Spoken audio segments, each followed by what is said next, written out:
Hi friends, ఈ రోజు నేను ఏలూరులో ఉన్న జిల్లా పురావస్తు ప్రదర్శనశాలకు వెళ్లడం జరిగింది. ఏలూరులోని రామకోటి గ్రౌండ్స్ పక్కనే ఈ మ్యూజియం ఉంటుంది. ఈ మ్యూజియం గురించి చాలా మందికి తెలియకపోవచ్చు, కానీ ఏలూరులో ఉన్న వాళ్ళు ఖచ్చితంగా చూడాల్సిన ప్లేస్ ఇది. ఎందుకంటే చరిత్ర అనేది చాలా ముఖ్యమైన విషయం. మన జీవన శైలి ఎలా ఉంది, మనం ఎక్కడి నుంచి వచ్చాము, అవన్నీ తెలుసుకోవడానికి చరిత్ర మనకి బాగా ఉపయోగపడుతుంది. కానీ నేటి తరం స్మార్ట్ ఫోన్ యుగం, ఎవరి బిజీ లైఫ్ లో వాళ్ళు బతుకుతున్నారు. మనం తినే ఫుడ్ నుంచి మనం వాడే వస్తువులు అవి ఎలా వచ్చాయి ఏంటి అని ఎవరికి కూడా తెలియదు. మనం ఎక్కడి నుంచి వచ్చామో చెప్పేదే చరిత్ర.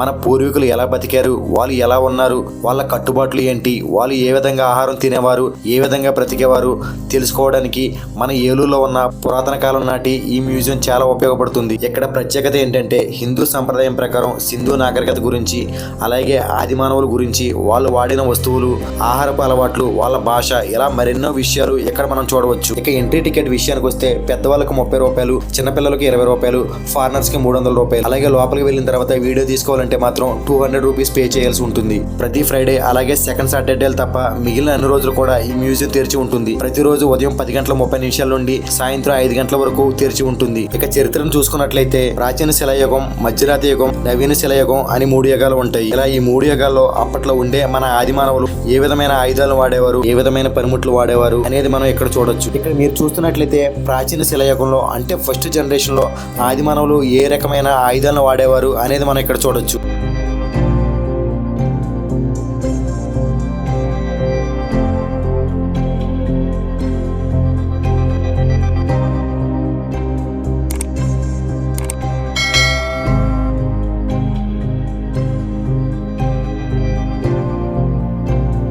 ఇప్పుడు మనం చూసినట్లయితే ఇది మధ్య శిలాయుగంలో అలాగే నవీన శిలాయుగంలో ఆది మానవులు వాడినటువంటి ఆయుధాలు. ఇక్కడ ఏంటంటే వాళ్ళు ఆహారాన్ని సేకరించే స్టేజ్ నుంచి ఆహారాన్ని ఉత్పత్తి చేసే స్టేజ్ కి అంటే నెక్స్ట్ జనరేషన్ కి డెవలప్ అయ్యారన్నమాట. ఈ జనరేషన్ లో వాళ్ళు వాడే వెపన్స్ ఏంటంటే ముందు జనరేషన్ కన్నా కొంచెం చూడడానికి చిన్నగాను అలాగే వాళ్ళు వాడడానికి ఈజీగా ఉండేవి.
ఇప్పుడు మీరు చూస్తున్నట్లయితే ప్రాచీన కాలంలో వాడినటువంటి మట్టి పాత్రలు అలాగే కుండలు, ఆ కాలంలో వీటికి చాలా ప్రాముఖ్యత ఉండేది.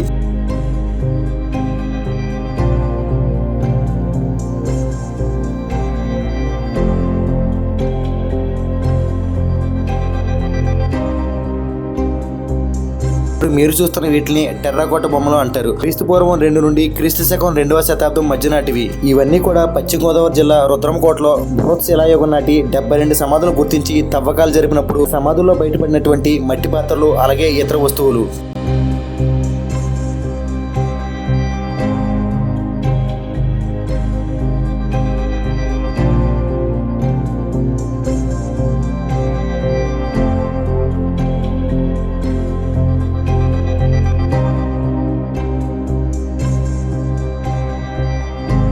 ఇప్పుడు మీరు చూస్తున్న ఇవన్నీ కూడా క్రీస్తు శకం 10వ శతాబ్దం నుంచి 1200వ శతాబ్దం మధ్యకాలంలో రాసినటువంటి శాసనాలు. మాక్సిమం ఇవన్నీ కూడా సంస్కృత భాషలో రాసినటువంటి శాసనాలు.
ఇప్పుడు మీరు చూస్తున్నవి చైనా పాత్రలు క్రీస్తు శకం 9వ శతాబ్దం నాటికి చెందినవి. ఆంధ్రప్రదేశ్ లో అది ముఖ్యంగా అమరావతి, నాగార్జునకొండ మొదలగు ప్రాంతాల్లో ఇవి కనుగొనబడ్డాయి. ఈ పింగాణి పాత్రకు ఒక ప్రత్యేకత ఉంది. అదేంటంటే ఈ పింగాణి పాత్రలను ఎక్కువగా రాజు కుటుంబాలు వాడేవారు. ఈ పాత్రలో విషం కలిపిన ఆహారాన్ని పెడితే ఆ పాత్రల రంగు మారేదట. అలాగే ఇక్కడ రకరకాల విగ్రహాలు ఉంచారు. ఇక్కడ ఆలయ గోపురాలకు సంబంధించి అలాగే దేవుని విగ్రహాలు కూడా భద్రపరిచి ఒకే చోట చేర్చి నేటి తరానికి వాటి గురించి ప్రత్యేకంగా చెప్తున్నారు. అలాగే ఇక్కడ మనకి డిజిటల్ బుక్ రూమ్ అని ఒక సెపరేట్ గా రూమ్ ఉంటుంది. ఇక్కడ మన చరిత్రకు సంబంధించిన డిజిటల్ బుక్స్ అనేవి ఉంటాయి.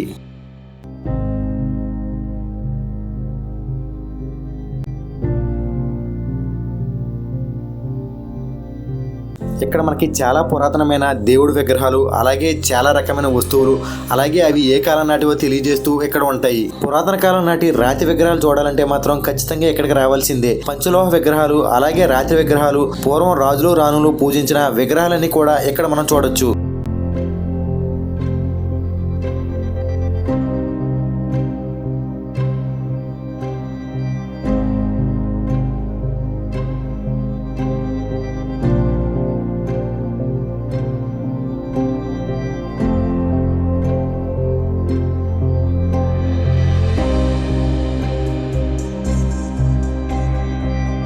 ఇక్కడ ముఖ్యంగా గర్తుమంతుడు, అమ్మవారు, పాండురంగడు, గ్రామదేవతలు, అష్టమాత్రికలు, శివలింగాలు, ఆల్వార్ల విగ్రహాలు, రకరకాల విగ్రహాలు ఉంటాయి. ముఖ్యంగా ఇక్కడ 7వ శతాబ్దం నాటి చాలా విగ్రహాలను చూడవచ్చు.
అలాగే ఇక్కడ బుద్ధుడు, జైన తీర్థంకరులు, విష్ణువు, వెంకటేశ్వరుడు, ఆలవార్లు, శ్రీదేవి, భూదేవి, నటరాజ స్వామి కాంస్య శిల్పాలు క్రీస్తు శకం 18-20 శతాబ్దం మధ్యకాలం నాటివి చూడొచ్చు.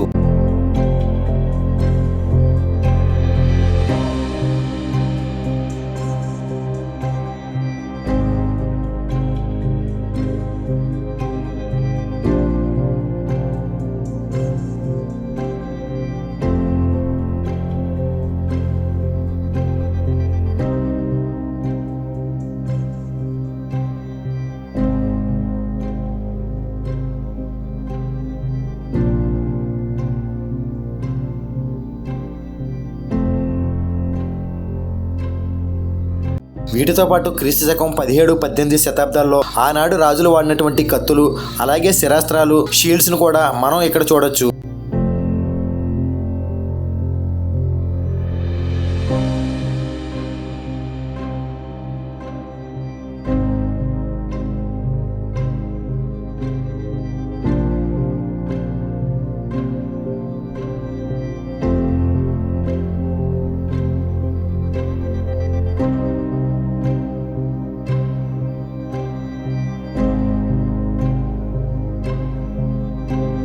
ఫస్ట్ ఫ్లోర్లో ఇవి చూసిన తర్వాత మనం సెకండ్ ఫ్లోర్కి వెళ్ళినట్లయితే అక్కడ మరికొన్ని శిల్పకళలను, అలాగే ఆనాటి కాలంలో వాడినటువంటి నాణ్యాలను కూడా మనం చూడవచ్చు. ఇక్కడ మనం చూసేవన్నీ కూడా ఎంతో పురాతనమైన నాణ్యాలు. ఒక్కో నాణ్యానికి ఒక్కో ప్రత్యేకత ఉంటుంది. ఇవన్నీ కూడా మనల్ని రాజవంశాలు పాలించిన కాలం నాటి నాణ్యాలు.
ఇప్పుడు మీరు చూస్తుంది మహాభారతం, భాగవతం, రామాయణం, శ్రీనాథుని శృంగార వైభవం వంటి తాళపత్ర గ్రంథాలు.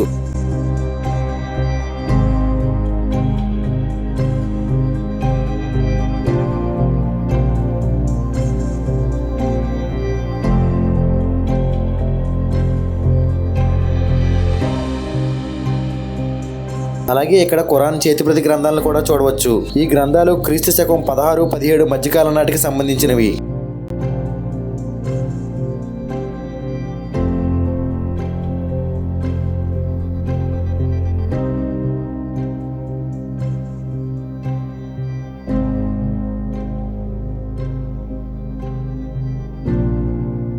అలాగే మనకి ప్లే స్టోర్ లో ఏలూరు మ్యూజియం అనే ఒక యాప్ ఉంటుంది. ఆ యాప్ ని డౌన్లోడ్ చేసి మనకు లోపల కనిపించే కొన్ని శిల్పాల దగ్గర అలాగే వస్తువుల దగ్గర స్కాన్ హియర్ అని ఉంటుంది. వాటిని స్కాన్ చేసినట్లయితే ఆ విగ్రహాలు లేదా ఆ వస్తువులకు సంబంధించిన విశేషాలను మనం తెలుసుకోవచ్చు. సో ఇది ఫ్రెండ్స్ ఈ రోజు వీడియో. ఈ వీడియో మీకు నచ్చితే వీడియోని లైక్ చేసి మన ఛానల్ ఎవరైనా సబ్స్క్రైబ్ చేసుకోకపోతే ఛానల్ సబ్స్క్రైబ్ చేయండి. నెక్స్ట్ మరో ఇంట్రెస్టింగ్ వీడియోతో మళ్ళీ కలుద్దాం. Thank you so much and bye.